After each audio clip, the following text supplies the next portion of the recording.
Kemahirannya menggayakan aksi seperti helikopter dan air terjun sambil menyediakan teh tarik menjulang nama Fakir Muhammad di pesada dunia. Pernah mendapat jemputan untuk beraksi di 13 negara, antaranya Australia, Hong Kong dan Switzerland. Kisah anak kelahiran Alustar Kedah ini kami coretkan dalam segmen Potret Inspirasi.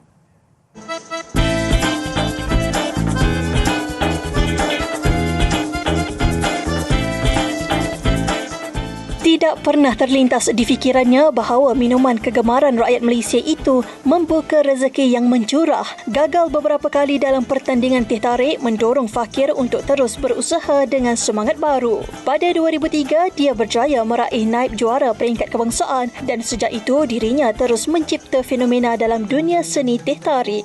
Tahun 2004 saya dapat offer masuk pertandingan lagi, saya menang lagi, naib juara lagi. Lepas tu tahun 2005 saya dapat juara lah. Yang tu masa tu pertandingan Nescafe tarik lah masa tu. Saya dapat hadiah RM10,000. Nombor 1. Pertandingan. Masuk lagi pertandingan. Saya masuk lagi. Saya masuk lagi, ada yang menang, ada yang nombor 1, ada yang nombor 2, ada yang nombor 3. Macam itulah, dia bersilih ganti.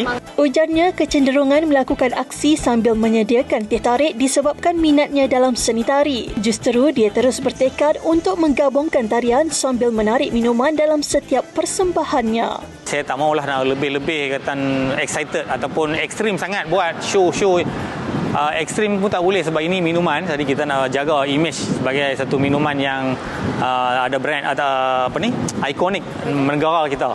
Tapi biasanya orang ingat teh tarik ni terus dia nak macam tu. Kan? Bagi saya yang tu satu yang tak baik lah. Makanan tu tak boleh bawa pada kaki dan letak atas lantai pun saya tak elok juga. Saya tak suka teh tarik saya koleksi ada tuang macam tu. Saya tak berapa berminat sangatlah. Selain itu, dalam setiap persembahan dilakukan, dia menggayakan busana tradisional bagi menyerlahkan lagi identiti Malaysia di mata dunia. Fakir berharap agar seni persembahan teh tarik itu terus berkembang dan mempunyai pelapis yang menonjolkan aksi lebih ikonik.